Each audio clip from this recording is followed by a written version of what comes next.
अच्छा मामलेडी जी पगड़ी बनाकर सवाल करे, बहुत ही जुझारू साथी है और ये हमारे कुलदीप के मामा का लड़का है।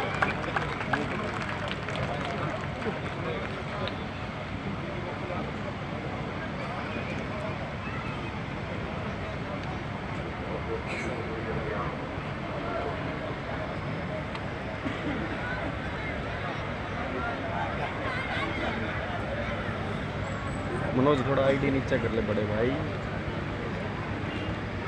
स्वर्गीय चौधरी देवीलाल जी की पुण्यतिथि पर गांव गंगा गेड़ी की इस पावन धरा पर मौजूद पार्टी के प्रदेश के अध्यक्ष सरदार निशांत सिंह जी, हमारे राष्ट्रीय महासचिव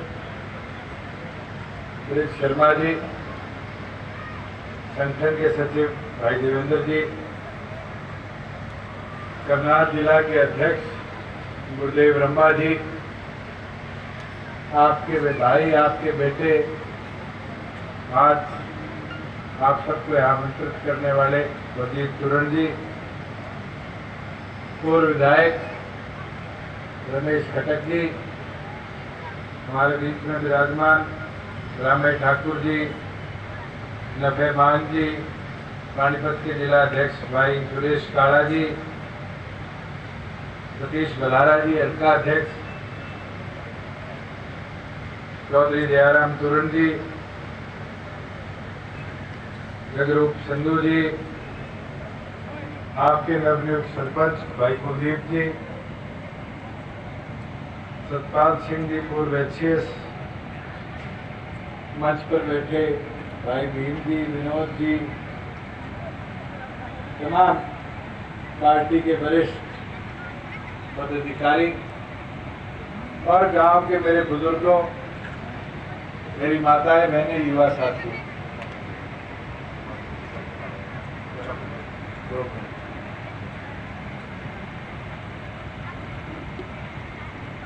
पहले तो आज का दिन हम सब के लिए प्रेरणा लेने का दिन है, जब उस लौह पुरुष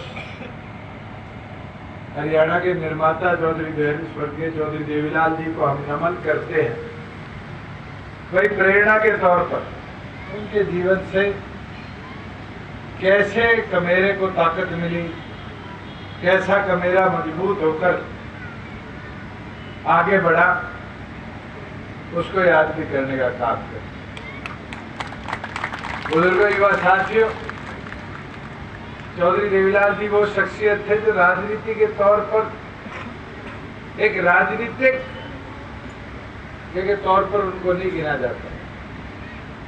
उनको तो एक इंसाइक्लोपीडिया कह लो, एक संस्था कह लो, जिसने राजनीति का मकसद लक्ष्य क्या होता है उसको बदलने का काम किया। मेरा तो शायद जन्म भी नहीं हुआ था, ये हमारे बूढ़े बुजुर्ग बताया कहते पहले डीसी एसपी के दफ्तर में आम आदमी का जाना भी बहुत बड़ी बात होती है और डीसी एसपी का गांव में आना भी बहुत बड़ी बात होती है।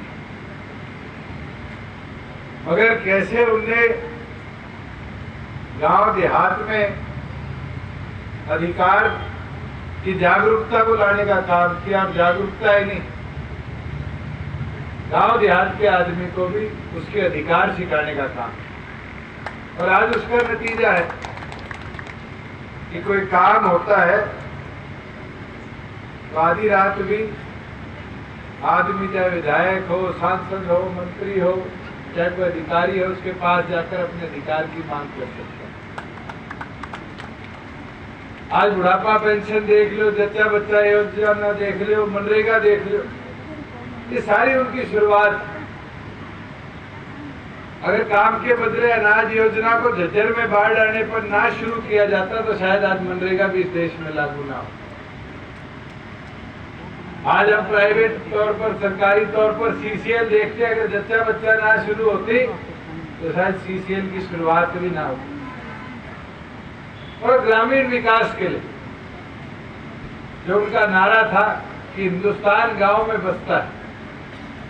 और 1989 का जो चुनाव था उसी मुद्दे पर देश भर में लड़ा, राजीव गांधी की सरकार का तख्ता पलट किया और देश के अंदर किसान को कैसे ताकत दी जाए इस पे प्राथमिक तौर पर काम किया। बुजुर्गों, युवा साथियों, आज हमारा भी लक्ष्य यही। अभी बलजीत जी कह रहे थे हमारे कई गांव के एस्टिमेट्स बन गए, कई पाइपलाइन में टेंडर में आ गए और कई और हैं। मैं तो आपसे पूछता हूं, सारे देहात के लोग, कभी ये सोचा था गांव में भी लाइब्रेरी बनेगी? कभी ये सोचा था जैसे कम्युनिटी सेंटर शादी के पहले शहरों में बने हुए हैं, गांव में भी ऐसे कम्युनिटी सेंटर बने? गांव का आदमी तो ज्यादा सोचता था कि चौपाट बन जाए, कोई बारात घर बन जाए, 2 कमरे हो, एक छोटी सी छत हो, कि कोई गांव में आई हुई बारात को रुकने की व्यवस्था बन जाए। और आज हमने करके दिखाए 3.5 सालों में 100 के लगभग गांव ऐसे जिनमें कम्युनिटी सेंटर हमने बनाकर दिखाए, जहां गरीब आदमी को शहर में पैसे देके शादी करने के लिए हॉल लेने की जरूरत नहीं, आज गांव में वो व्यवस्था बना कर दी। मैंने 2 साल पहले पहली बार नरवाना के अंदर 10 मॉडल लाइब्रेरी के लिए कदम उठाया और आज 55 से 60 मॉडल लाइब्रेरी का हम उद्घाटन कर चुके, जहां सैकड़ों बच्चे एक लाइब्रेरी में यूपीएससी हो, स्टार सिलेक्शन हो, जो हमारे स्टेट के एग्जामिनेशन है, आर्मी नेवी के, बैंकिंग के, रेलवे के एग्जामिनेशन है, उसकी तैयारी करते हैं। बुजुर्गों, युवा साथियों, आज ग्रामीण विकास के लिए ये हमारे सरपंच साथी खड़े हैं, मैं इनको बताना चाहूंगा, पहले कोई फिक्स खाते में इनकम आने की व्यवस्था नहीं। 1.5 साल पहले हमने एक निर्णय लिया कि जब शहर की आबादी और गांव की आबादी को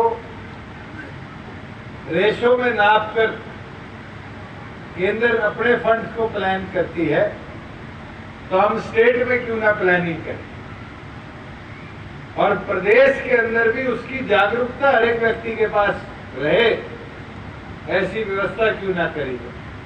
और आज वो व्यवस्था है। आप अपने गांव का पोर्टल खोल के देखोगे तो आपको पता चल जाएगा आबादी के हिसाब से जो सरकार का बजट था, उस बजट के अनुमान से आपके गांव को कितना फिक्स्ड फंड बिना मांगे भी आपको किसी के आगे हाथ फैलाने की जरूरत नहीं है, प्रदेश सरकार सीधा आपके खाते में डालने का काम करती है, जिससे आप विकास करेंगे। और तो और गांव की इनकम कैसे होगी? जिन गांव में पंचायती जमीनें हैं वो तो ठेके पे दे के ठेका ले लेते हैं, उनके तो कई हो गए 5 लाख 10 लाख, और बड़ी पंचायतों में तो 20-20, 30-30 लाख रुपए भी साल के ठेके के आ जाते हैं। मगर जब फील्ड में जाया करते थे, कई ऐसे सरपंच मिला करते थे, जी हमारे पास तो 1 फुट भी जमीन का नहीं, हमारे गांव को पैसा कैसे मिलेगा? मैंने पीछे जितनी गांव के अंदर से पंचायत की साथ लगती हुई पीडब्ल्यूडी की सड़कें जाती थी, मैंने सरपंचों से अनुरोध किया और कहा कि मैं स्ट्रीट लाइट लगवा दूंगा, बिजली का बिल आगे गांव भरता रहे। और हमने शुरू किया। और एमसीज के अंदर तो शहरों में तो क्या हुआ, उनके पास पैसा आता है, सारों ने रेजोल्यूशन डाल के दे दिया। हमारी म्युनिसिपल कॉर्पोरेशन के अंदर जैसे भी सतीश जी कह रहे थे कि हमारे वो 4 लेन कर देना, बीच में लाइट लगा देना, सुंदर कर देना, जहाँ जहाँ प्रपोजल आया हमने वहां पैसा देकर स्ट्रीट लाइट लगवाई, सौंदर्यीकरण। और जब गांव की बात आई तो सरपंचों ने जोर जोर में एक दिन तो अपना प्रस्ताव बनाया और अगले दिन खाते देखे और खाते देखकर ये कह दिया जी पैसे भरने के लिए नहीं है, लाइट मत लगा। उस दिन मुझे भी लगा कि हमें कुछ ना कुछ तो व्यवस्था बनानी पड़ेगी जिससे गांव के पास एक फिक्स्ड अश्योर्ड फंड तो हो। तो हमने 2 संशोधन किए, बड़ा मेरे को क्रिटिसाइज किया। एक संशोधन तो किया, जो बिजली का बिल आप भरते हो, मकानों की बिजली का, कोई गांव के आसपास फैक्ट्रियां लगी हुई है, कोई गांव में चक्की लगी हुई है, ट्यूबवेल के कनेक्शन को छोड़ के अगर गांव में कोई भी बिल बिजली का भरा जाएगा, उस टोटल बिल का बिजली महकमा 2% पैसा पंचायत के खाते में देगा, जिससे पंचायत को 5 रुपए की आमदनी होगी। और उसके साथ अगर गांव के अंदर कोई रजिस्ट्री होगी तो उस रजिस्ट्री पे भी 2% जो आएगा, वो पैसा 1% ग्राम पंचायत को, आधा % ब्लॉक समिति को और आधा % जिला परिषद के खाते में हम देने का काम करेंगे, जिससे हर गांव के कुछ ना कुछ आमदनी की व्यवस्था तो हम बनाने का काम करें। बुजुर्ग युवा साथियों, अभी मैं तालाब आपका क्रॉस कर रहा था और रिटेनिंग वॉल टूट गई नहीं है, वहां मैंने देखा पीडब्ल्यूडी की भी पानी की वजह से आधी सड़क बैठी। हमने तो अभी ये व्यवस्था बनाई है, मनरेगा आने के बाद जोड़ साफ नहीं हो, और जोड़ साफ नहीं हुए उस कारण से गांव के अंदर गंदगी भी बढ़ी। हमारे जो जोड़ पहले नीले रहते थे वो आज गंदगी के साथ काले हो गए। पिछले साल 800 करोड़